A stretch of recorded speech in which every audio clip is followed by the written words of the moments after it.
तो चलिए अब बात किसानों से जुड़ी हुई कृषि कानून की करते हैं। जिस किसान आंदोलन पर पिछले 1 साल से देश में सियासी बवाल मचा हुआ है, किसानों के आंदोलन पर विदेश तक खलबली मची हुई थी। आज उस आंदोलन पर प्रधानमंत्री मोदी ने एक बहुत बड़ा ऐलान किया। मोदी ने देश के नाम संबोधन किया और बोले, तीनों कृषि कानून सरकार अब वापस लेगी। तो देखिए भारत की बात में हमारी ये खास रिपोर्ट। पूरे देश को ये बताने आया हूं कि हमने 3 कृषि कानूनों को वापस लेने का, रिपील करने का निर्णय लिया है।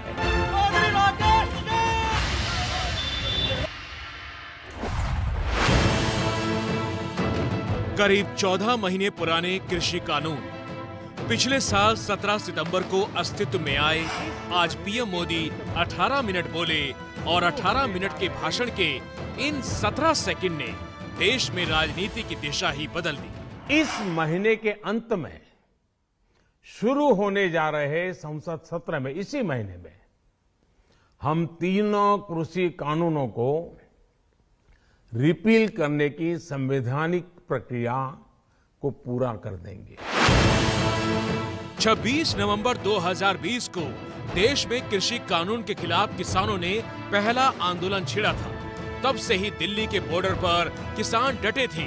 7 दिन बाद आंदोलन का 1 साल पूरा होना है।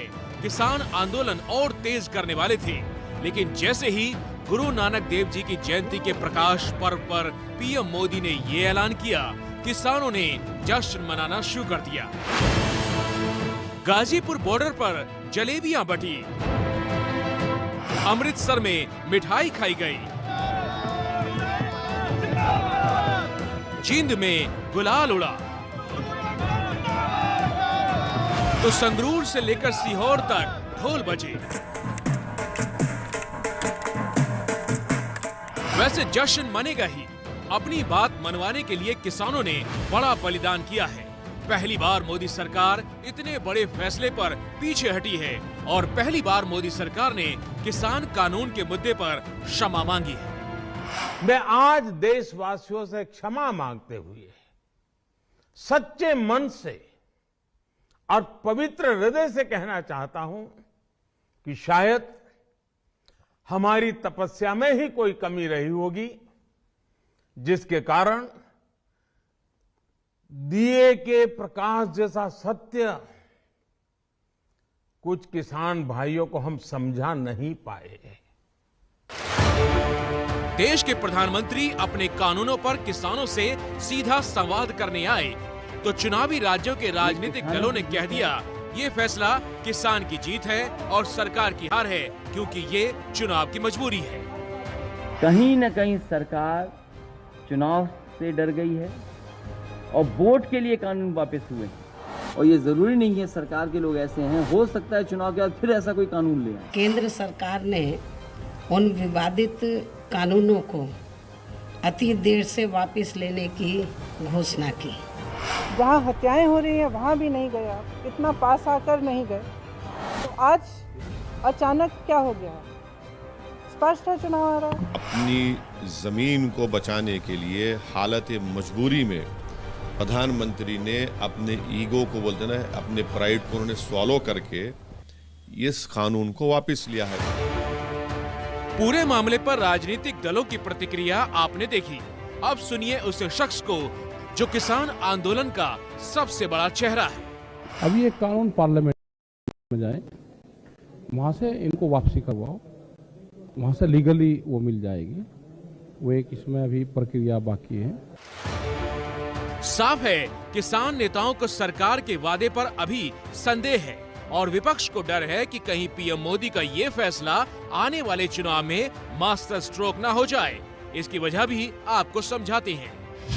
जिन 5 राज्यों में अगले कुछ महीनों में विधानसभा चुनाव हैं, उनमें से 2 बड़े राज्य यूपी और पंजाब में कृषि कानून सबसे बड़ा मुद्दा है। कृषि कानून की वापसी से पश्चिमी यूपी और पंजाब में बीजेपी अपने खिलाफ गुस्से को मैनेज कर पाएगी। इसके अलावा सिखों के प्रकाश पर्व पर पीएम मोदी ने ऐलान कर सिख समुदाय से जुड़ने की बड़ी कोशिश की है। ये हो सकता है कि हमारे स्तर पर कोई कमी रह गई हो कि हम लोगों ने अपनी बात को उन लोगों को समझाने में हम लोग कहीं ना कहीं विफल रहे, जिसके कारण उन्हें आंदोलन के रास्ते पर आगे बढ़ना पड़ा था। कृषि कानून की वापसी के बाद सियासत और जनता का फैसला किस करवट बैठेगा, ये आने वाले समय में पता चल जाएगा। लेकिन कुछ बात साफ हो गई। मोदी ने विधानसभा चुनाव से ठीक पहले विपक्ष से कृषि कानून का एक बड़ा मुद्दा छीन लिया है। दूसरा ये कि पंजाब चुनाव में बीजेपी अब 117 सीटों पर नए जोश में उतरेगी और इस जोश में अमरिंदर सिंह का साथ आना तय है। यानी 3 कृषि कानूनों पर एक फैसले से पीएम मोदी ने कई निशाने लगाए हैं। उन्होंने भी दरबार साहिब में मत्था टेका। देखिए हमारे संवाददाता आशीष कुमार सिंह की पाकिस्तान से ये खास रिपोर्ट।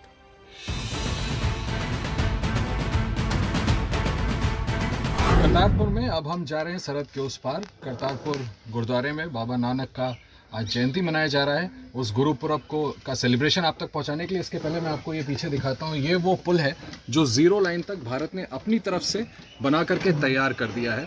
पाकिस्तान की तरफ से अभी तक इस पुल को नहीं बनाया गया, उसका कंस्ट्रक्शन अभी पेंडिंग है। कुछ फंड की क्राइसिस ऐसा बताया जाता है। ये वो पुल है जो सीधे करतारपुर इस पार से उस पार जोड़ता है। भारत ने अपनी तरफ से इसका कंस्ट्रक्शन पूरा कर दिया। अब ये इंतज़ार है कि पाकिस्तान की तरफ से इसका कंस्ट्रक्शन कब पूरा किया जाता है। सिख समुदाय की बात करूं तो सिखों की तरफ से ये तक कहा गया था जब ये ओपनिंग हुई थी करतारपुर कॉरिडोर की कि हम इसको पूरा सोने का पुल बना देंगे। अब सभी को इंतज़ार है कि पाकिस्तान अपनी तरफ से इस पुल का कंस्ट्रक्शन पूरा करे ताकि इस तरह से आने जाने के पिलग्रिम्स की फैसिलिटेशन और आसान हो सके।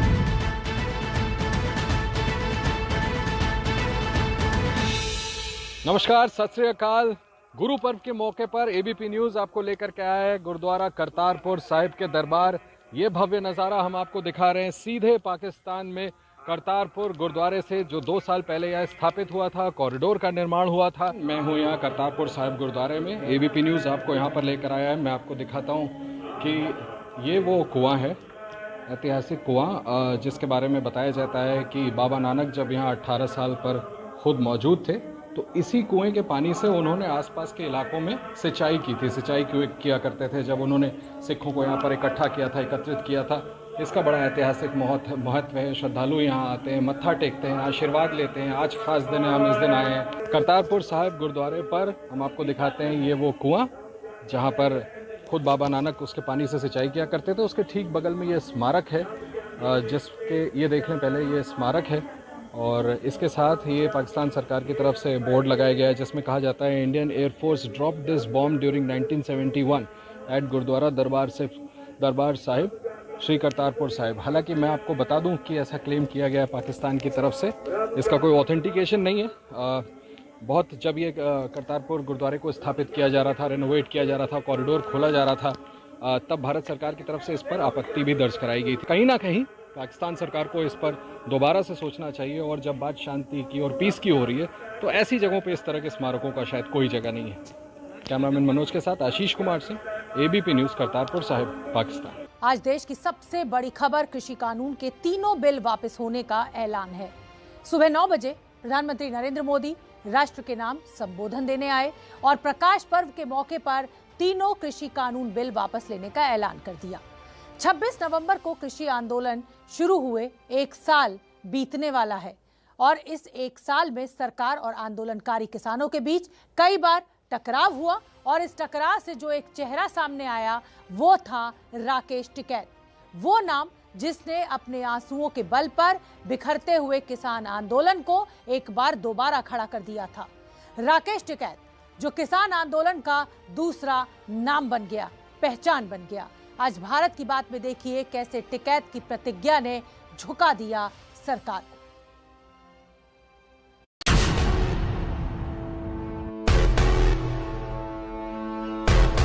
जिसको वोट दिया उसने गद्दारी करी।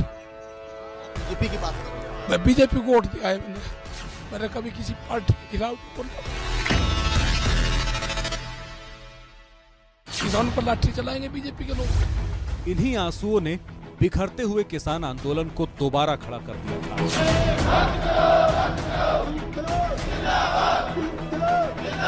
मैंने कभी किसी पार्टी भर्राए गले से निकलती इस आवाज ने कमजोर पड़ते किसान आंदोलन में नई जान फूंक दी थी।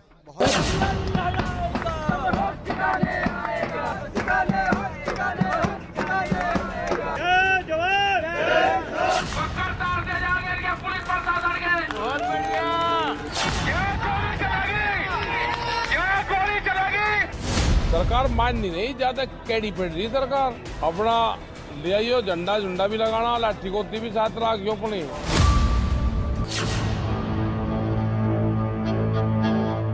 इन आंसुओं ने खत्म होते दिखाई दे रहे आंदोलन के लिए ऐसे अंगारों का काम किया कि पश्चिमी यूपी के गांव-गांव से रोते हुए नेता का साथ देने के लिए ट्रैक्टर भर भर कर लोग रवाना होने लगे थे।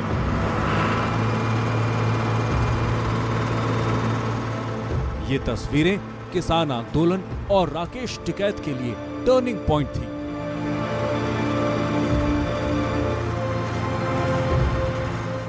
ये वो लम्हा था जिसने आंदोलन की दिशा और राकेश टिकैत की पहचान दोनों को नई ऊंचाइयां दी थी।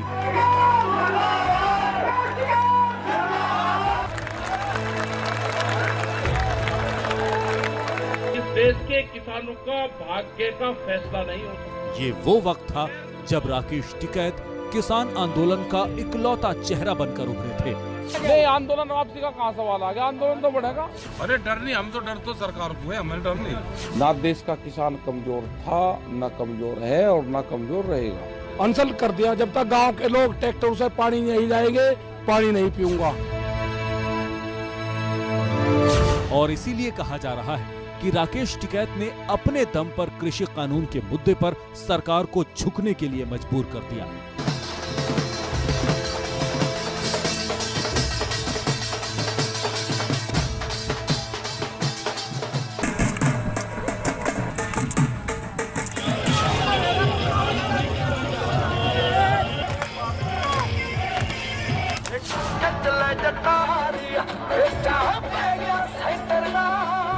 और ये आतिशबाजी यहाँ पर चलाई जा रही है, खुशी मनाई जा रही है किसानों की तरफ से। गाजीपुर बॉर्डर पर ये आप देख सकते हैं कि यहाँ पर पटाखे चलाए जा रहे हैं किसानों की तरफ से। सिंगू बॉर्डर पर जश्न का माहौल है, किसान खुशियां मना रहे हैं। खासतौर पे उत्साह है युवा किसानों में। सिंगू बॉर्डर पर साल भर से आंदोलन चल रहा है कृषि कानूनों को रद्द करने की मांग को लेकर, और देख सकते हैं आप ट्रैक्टर पर ही युवा किसान जो है वो नाच गा रहे हैं।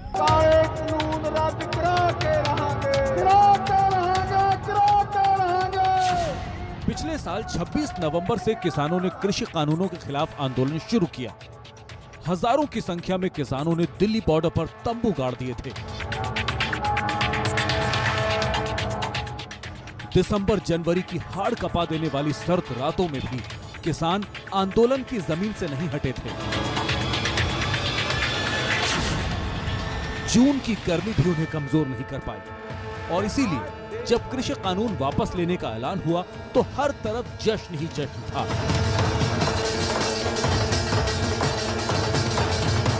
कहीं जलेबियां बांटी जा रही थी तो कहीं भांगड़ा हो रहा था। हमारे किसान भाइयों की जीत हुई है, इसलिए जश्न का मौका है कि एक 3 काले कानून वापिस हो गए। जिस दिन लोकसभा में ये कानून रद्द किए जाएंगे और एमएसपी पे नया कानून बनाया जाएगा, उस दिन डबल खुशी मनाई जाएगी। ज्यादा से ज्यादा किसान आ रहे हैं बॉर्डरों पर और आएंगे, क्योंकि यहाँ पर जो खुशी उसमें शामिल हो गया आगे। 26 नवंबर को किसान आंदोलन के 1 साल पूरा होने से सिर्फ 7 दिन पहले प्रकाश पर्व के मौके पर प्रधानमंत्री मोदी ने देश को ये कहते हुए कृषि कानून वापस लेने की सूचना दी कि शायद सरकार की तपस्या में कोई कमी रह गई थी। मैं आज देशवासियों से क्षमा मांगते हुए सच्चे मन से और पवित्र हृदय से कहना चाहता हूं कि शायद हमारी तपस्या में ही कोई कमी रही होगी, जिसके कारण दिए के प्रकाश जैसा सत्य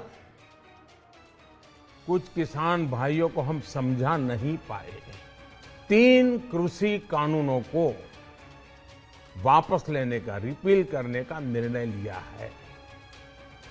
इस महीने के अंत में शुरू होने जा रहे संसद सत्र में, इसी महीने में हम तीनों कृषि कानूनों को रिपील करने की संवैधानिक प्रक्रिया को पूरा कर देंगे। प्रधानमंत्री मोदी ने आश्वासन दिया कि इसी शीतकालीन सत्र में कानून वापस ले लिया जाएगा। प्रधानमंत्री मोदी ने किसानों से घर लौटने की भी अपील की। मैं आज अपने सभी आंदोलनरत किसान साथियों से आग्रह कर रहा हूं, आज गुरु पर्व का पवित्र दिन है। अब आप अपने अपने घर लौटे, अपने खेत में लौटे, अपने परिवार के बीच लौटे। लेकिन राकेश टिकैत ने भी ऐलान कर दिया है कि जब तक संसद से कानून वापस नहीं लिया जाता, तब तक किसान घर वापस नहीं जाएंगे। आपने कानून वापसी लिया, इसको पार्लियामेंट में लेकर आओ, हमको सर्टिफिकेट चाहिए। ये सर्टिफिकेट मिल जाएगा और एमएसपी पे गारंटी कानून बन जाएगा। जब तक मसलों का समाधान नहीं होगा, हम वहां से वापसी जाने वाले हैं नहीं। भारतीय किसान यूनियन की कमान संभालने वाले 52 साल के राकेश टिकैत ही किसान आंदोलन की आवाज भी हैं और वही किसान आंदोलन का चेहरा भी हैं।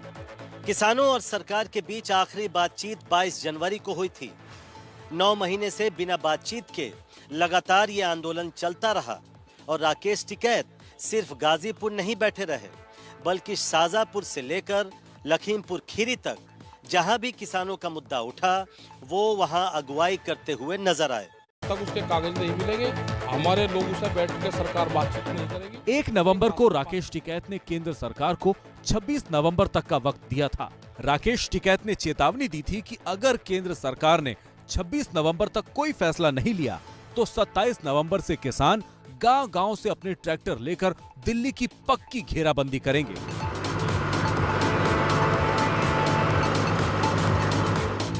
4 नवंबर को दिवाली थी, लेकिन राकेश टिकैत दिवाली पर घर नहीं गए। गाजीपुर बॉर्डर पर किसानों के साथ मौजूद रहे और यहीं पर दिए जलाकर दिवाली मनाई थी। तो सभी का धन्यवाद। जय हिंद, जय भारत।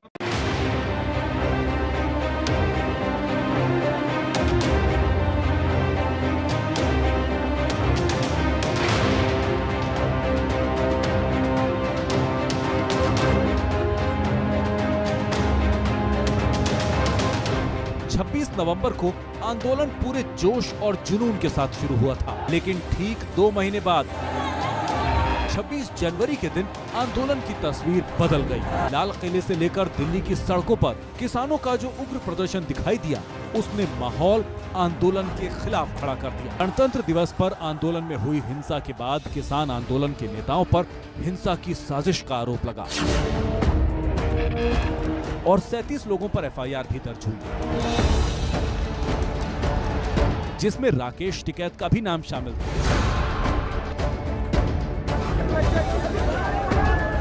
राकेश टिकैत के उस बयान पर सवाल हुए जिसमें वो ट्रैक्टर रोकने की कोशिश करने वाले पुलिस वालों को चेतावनी दे रहे थे।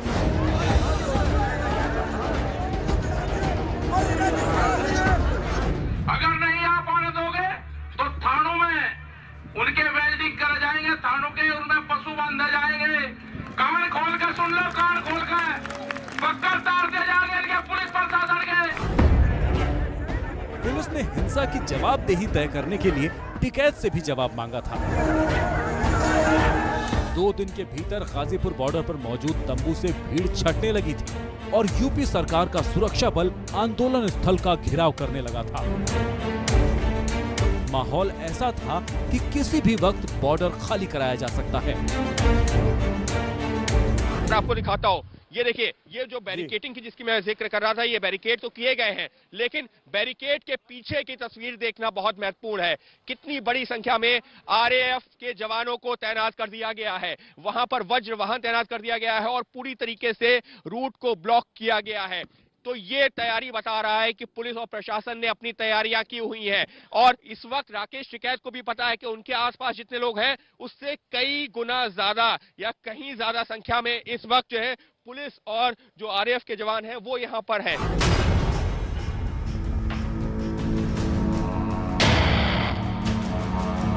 और इसी के बाद वो तस्वीर सामने आई जिसके बाद देश के हर टीवी चैनल पर सिर्फ एक चेहरा था और उस चेहरे के आंसुओं की चर्चा थी। गद्दारी से इमोशनल हूं मैं, मतलब जिन पर विश्वास करा। मैंने भी बीजेपी को वोट दिया है, मेरी वाइफ ने किसी और को वोट दिया है, मैंने जिसको वोट दिया है उसने गद्दारी करी है। आंखें नम थी, गला रूंधा हुआ था जब गाजीपुर बॉर्डर पर बैठे राकेश टिकैत किसानों के खिलाफ हुए षड्यंत्र की दुहाई दे रहे थे और उनकी आंखों से छलकते आंसू पंजाब से लेकर पश्चिमी यूपी तक के किसानों को एकजुट कर रहे थे। यहीं रहेंगे और जब तक सरकार से बातचीत नहीं होती ना ये धरना खाली होगा ना धरना स्थल छोड़ दूंगा। अनशन कर दिया, जब तक गांव के लोग ट्रैक्टर से पानी नहीं जाएंगे पानी नहीं पीऊंगा। आएंगे गांव के लोग। आंखों से आंसू छलक रहे थे और रोते हुए राकेश टिकैत मंच से ऐलान कर रहे थे कि आत्महत्या कर लूंगा लेकिन आंदोलन से पीछे नहीं हटूंगा। बीजेपी पार्टी लगी किसानों को बर्बाद करने लगी, नहीं छोड़ने को। ये बिल भी वापसी होंगे, बिल भी वापसी होंगे। अगर बिल वापसी नहीं हुए, अगर कानून वापसी नहीं होंगे तो राकेश टिकैत ने कहा था कि जब तक उनके गांव से ट्रैक्टर गाजीपुर आंदोलन में शामिल नहीं होगा तब तक वो पानी नहीं पिएंगे। राकेश टिकैत के ये शब्द जंगल में आग की तरह फैले और फिर मुजफ्फरनगर, शामली, मेरठ, हापुड़ और पश्चिमी उत्तर प्रदेश के अलग अलग जिलों से हजारों लोग सड़कों पर उतर आए और फिर इसके बाद से ही राकेश टिकैत आंदोलन का चेहरा बन गए। राकेश टिकैत ने अपने बयानों से कई बार इसके संकेत दिए कि वो आने वाले यूपी चुनाव में मौजूद रहेंगे। इनका इलाज सरकार का इलाज गांव में होगा, क्योंकि जोन से तरह की इनको टैबलेट चाहिए ठीक होने के लिए, वो इनको गांव में मिलेगी। ये जब गांव में जाएंगे तो मिलेगी इनको टैबलेट। बंगाल में भी इनको दी थोड़ी सी दवाई, उनसे आराम मिला इनको। क्योंकि 3 साल लगेंगे, इनका दिमाग की बुखार है, इनका 3 साल लगेंगे दिमाग ठीक होने में। कुछ उत्तर प्रदेश में मिलेगा, कुछ पंजाब में मिलेगा, 4-5 जगह से इनको डोज दी जाएगी। पूरे उत्तर प्रदेश में करीब 2 करोड़ 33 लाख किसान हैं। इस आंकड़े का मतलब ऐसे समझिए कि देश में हर चौथा किसान उत्तर प्रदेश से ही आता है। राकेश टिकैत लगातार सक्रिय रहे और इसी के तहत उन्होंने पश्चिमी यूपी में जाट और मुस्लिमों को भी एकजुट करने का काम किया है। पहले भी नारे लगते थे जब टिकैत साहब थे, अल्लाहू अकबर, अल्लाहू अकबर, ये नारे लगते थे। हर हर महादेव और अल्लाहू अकबर के नारे इसी धरती से लगते थे। ये नारे हमेशा लगते रहेंगे, ये नारे हमेशा लगते रहेंगे। दंगा यहाँ पर नहीं होगा। चुनाव के नजरिए से राकेश टिकैत की ये कोशिश बहुत बड़ी और खास थी, क्योंकि साल 2013 में यूपी में मुजफ्फरनगर में हुए दंगों ने मुस्लिमों और जाट के बीच खाई पैदा कर दी थी और इसी मुजफ्फरनगर में हुई सबसे बड़ी किसान पंचायत के मंच से पहली बार किसान नेताओं ने बीजेपी का पत्ता साफ करने की अपील की थी। सरकार को सोचनी चाहिए भाई, सरकार को अगर ज्ञान प्राप्त हो गया हो तो ठीक है। ये मीटिंगें पूरे देश में होंगी, देश बेचने से बचाना है। पिछले महीने 25 अक्टूबर को किसान नेता राकेश टिकैत के इस बयान ने खलबली पैदा कर दी थी, जिसमें उन्होंने कहा था कि संयुक्त किसान मोर्चा यूपी चुनाव में बीजेपी का विरोध करेगा, लेकिन किसी पार्टी को सपोर्ट नहीं करेगा। सब ए और बी टीम है, इनकी चाल समझने की जरूरत है आपको, और आपने देख भी लिया होगा ये षड्यंत्र रचेंगे, ये चुनाव के टाइम पे भी षड्यंत्र रचेंगे। मोदी सरकार के खिलाफ हुंकार भरने वाले राकेश टिकैत कभी दिल्ली पुलिस में कांस्टेबल की नौकरी करते थे। मेरठ यूनिवर्सिटी से एमए और एलएलबी की डिग्री ले चुके हैं। किसानों की बात करना उन्हें विरासत में मिला है। राकेश टिकैत के पिता महेंद्र सिंह टिकैत बहुत बड़े किसान नेता थे। 1994 में राकेश टिकैत के पिता महेंद्र सिंह टिकैत किसानों के मुद्दे पर आंदोलन कर रहे थे। राकेश टिकैत इसी परिवार से आते हैं, लिहाजा उन पर आंदोलन खत्म करने का दबाव बनाया गया। राकेश टिकैत ने दबाव न मानकर पुलिस की नौकरी छोड़ दी और किसानों की लड़ाई में हिस्सा लेने लगे।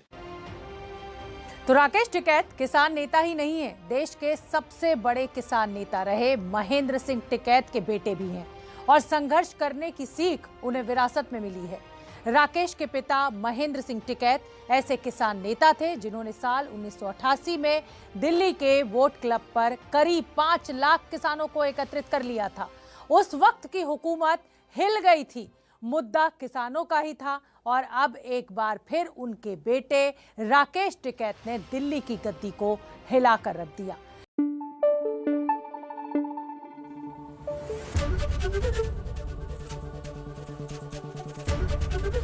एबीपी न्यूज आपको रखे आगे।